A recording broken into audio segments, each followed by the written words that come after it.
आज की सुबह मेरे प्यारों, मैं आपको अब्राहम जो परमेश्वर का जन था उसकी जीवन यात्रा के विषय में बताना चाहता हूँ। अब्राहम की जीवन की यात्रा, या उसको आप एक मिशनरी यात्रा के समान भी कह सकते हैं, क्योंकि अपना घर बार छोड़कर प्रभु के पीछे हो लिया था।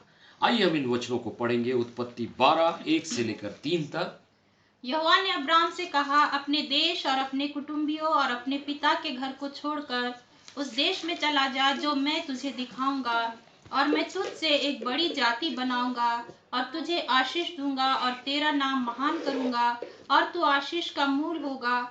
जो तुझे आशीर्वाद दे उन्हें मैं आशीष दूंगा, और जो तुझे कोसे उसे मैं शाप दूंगा, और भूमंडल के सारे कुल तेरे द्वारा आशीष पाएंगे। हालेलुया। हालेलुया। यहाँ अब्राहम की बुलाहट के विषय में हम पढ़ रहे हैं मेरे प्यारों। आज की सुबह मेरा विषय है अब्राहम की जीवन यात्रा, अब्राहम की मिशनरी यात्रा। और 12 अध्याय से 22 अध्याय तक बहुत ही सुंदर ढंग से उसके जीवन की यात्रा का वर्णन किया गया है। मेरे प्यारों, आप और मैं भी एक जीवन रूपी यात्रा में हैं। हमारा जीवन एक यात्रा के समान है, और इसलिए हमको अब्राहम की जीवन यात्रा से सीखने की जरूरत है। यदि आप इस उत्पत्ति की किताब का अध्ययन करेंगे तो 11 अध्याय और 12 अध्याय, दोनों अध्याय नाम पर जोर देते हैं। किस पर जोर देते हैं? नाम। ठीक है। 11वें अध्याय में हम क्या देखते हैं कि उस समय पृथ्वी के सारे लोग मिलकर एक बड़ा मीनार बना रहे थे, एक बड़ा स्तंभ बना रहे थे, सब मिलकर, है ना। पूरे पृथ्वी के लोग वो चाहते थे कि वो स्वर्ग तक पहुंच जाए, और ऐसा वो मिलकर कर रहे थे। और ये सब वो क्यों कर रहे थे? क्योंकि वो अपना नाम स्वर्ग तक फैलाना चाहते थे, अपने नाम को लोग बढ़ाना चाहते थे। और 11वां अध्याय में हम क्या देख रहे हैं? वो एक बड़ा मीनार बना रहे हैं। 11 अध्याय उत्पत्ति, उसका 4था वचन पढ़िए। यहां पर हम उनके बारे में पढ़ते हैं। फिर उन्होंने कहा, आओ हम एक नगर और एक गुम्मट बना लें, जिसकी चोटी आकाश से बातें करे। इस प्रकार से हम अपना नाम करें, ऐसा ना हो कि हमको सारी पृथ्वी पर फैलना पड़े। ठीक है, हम अपना नाम करें। आज दुनिया में आप चारों ओर देखेंगे, लोग अपना नाम बड़ा करने के लिए प्रयास कर रहे हैं। ये लोग भी वही किए, अपना नाम बड़ा करने के लिए एक लंबा मीनार बना रहे हैं, जिसकी चोटी स्वर्ग तक पहुंच जाए, पृथ्वी से स्वर्ग तक उनका नाम, ऐसा चाह रहे हैं। लेकिन 12 अध्याय में हम क्या पढ़ते हैं मेरे प्यारों? अब्राहम के बारे में। दूसरा वचन 12 का 2, वो किसका नाम ऊंचा करना चाह रहा है? यहाँ पढ़िए। और मैं तुझसे एक बड़ी जाति बनाऊंगा और हाँ। तुझे आशीष दूंगा और तेरा नाम महान करूंगा और तू आशीष का मूल होगा। हालेलुया। हालेलुया। यहाँ 12वें अध्याय में परमेश्वर अब्राहम को बुला रहा है। अब्राहम जो एक अन्य जाति का व्यक्ति था, प्रभु की आवाज सुनकर अपना सब कुछ छोड़कर विश्वास से प्रभु के पीछे निकल रहा है। हालेलुया। वो अपना नाम नहीं, लेकिन प्रभु के नाम को बड़ा करना चाह रहा है, और इसलिए प्रभु कहता है, मैं तुझे बड़ा नाम दूंगा। हालेलुया। आप अपने नाम को बड़ा करना चाहेंगे, आप कभी आशीषित नहीं होंगे। लेकिन जब आप प्रभु के नाम को उठाएंगे, प्रभु के नाम को बड़ा करेंगे, तब प्रभु कहता है, मैं तुझे बड़ा नाम दूंगा। हालेलुया। अब आप सोच लीजिए, अपने जीवन यात्रा में आप अपना नाम ऊंचा करना चाहते हैं या परमेश्वर? ठीक है। यहां पर हम क्या देखते हैं? आज भी लोग अपना नाम बड़ा करने में लगे। हर कोई अपना बड़ा नाम चाहता है, लेकिन अब्राहम क्या कर रहा है?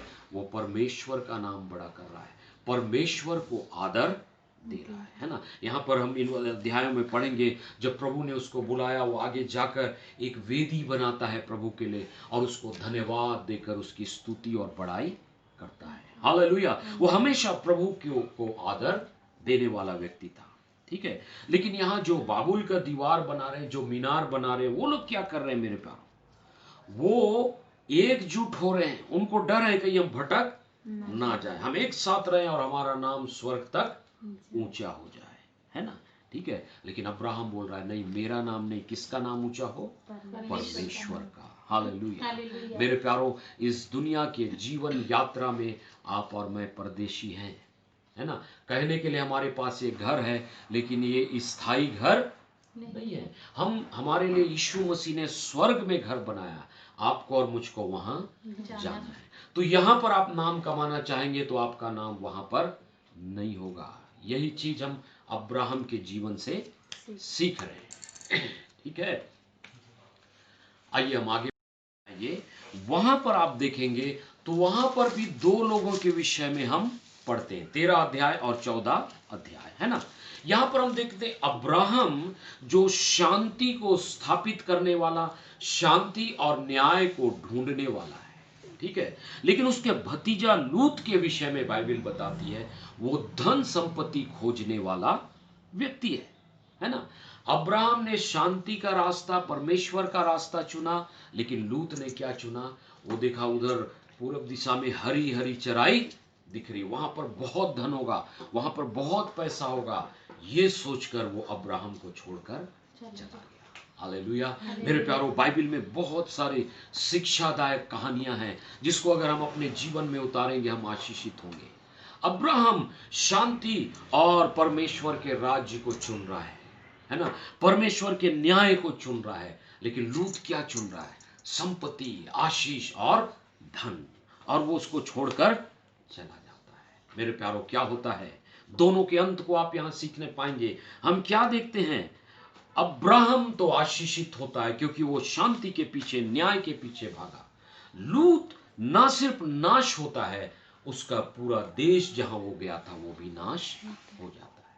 ठीक है, तो आपका और मेरा चुनाव हमारे भविष्य को निर्धारित करता है। एक व्यक्ति जो शांति और परमेश्वर के न्याय को चुन रहा है, उसके कारण लिखा है सारी पृथ्वी आशीष पाती है। अब्राहम के कारण सारी पृथ्वी आशीष पाती है, और प्रभु उसके कदम से खुश होकर क्या कहता है? जो तुझे आशीष देगा वो आशीषित होगा, जो तुझे श्राप देगा वो श्रापित होगा। तू जिसको आशीष देगा वो आशीष पाएगा, जिसको तू श्राप देगा तू आशीष पाएगा। ठीक है, परमेश्वर ने अब्राहम को क्या कहा? कि तू आशीष का मूल होगा। हालेलुया।